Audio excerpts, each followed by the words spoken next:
TJ and Cody. I think I'm leaning towards Cody. I think his boxing might be the difference. It's a tough one because I feel like Dillashaw's a little smaller. I feel like size obviously doesn't matter in the fight when two guys are really very similarly matched up. But Dillashaw brings more to the table. I think he's more well-rounded. I feel like Garbrandt's more just powerful hands and good on his feet, and Dillashaw has a little bit more than that. You're working this out in your head. I'm thinking. You're looking. You know what? I'm going with the. I love both guys. They're Yeah. awesome. That's why it's always tough. But I'm gonna go with Dillashaw. Dillashaw, Garbrandt. Who's gonna win? Garbrandt. But I think Dillashaw, man, if he's not injured, he has a great chance. That's what makes fights so good, though. I like both the guys. Basically picking who wins this fight based upon both of their matches with Dominick Cruz. TJ's match against Cruz was super close, and actually, no disrespect to Cruz, I actually thought TJ won it.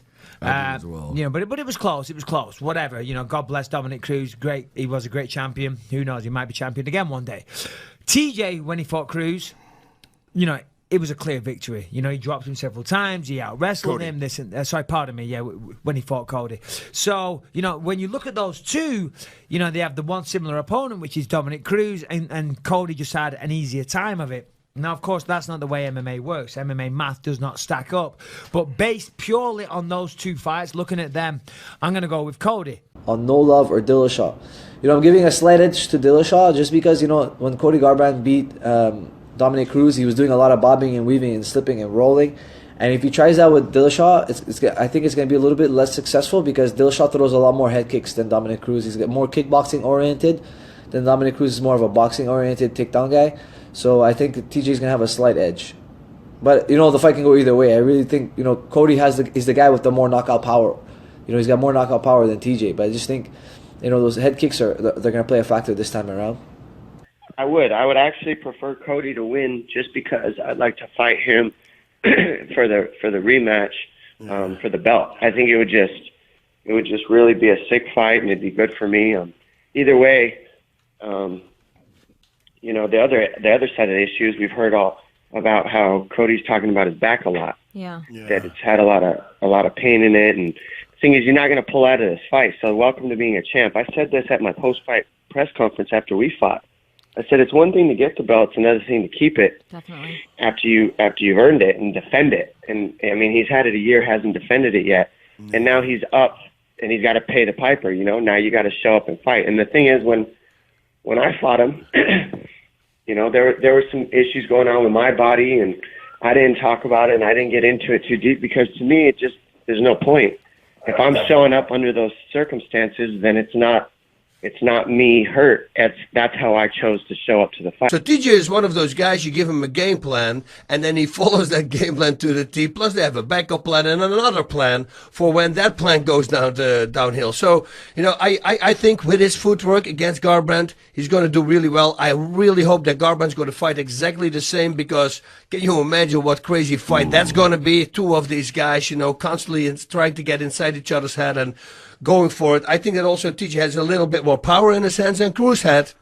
So maybe he can do a little bit more damage as soon as he when he connects. But Garbrandt, he looked phenomenal last time. I can't say anything about it. For me right now, I would say 50-50, and hopefully with the footwork for TJ's going to get it. It's extremely hard for me to pick. I really like both of these guys. I'm friendly with both of them.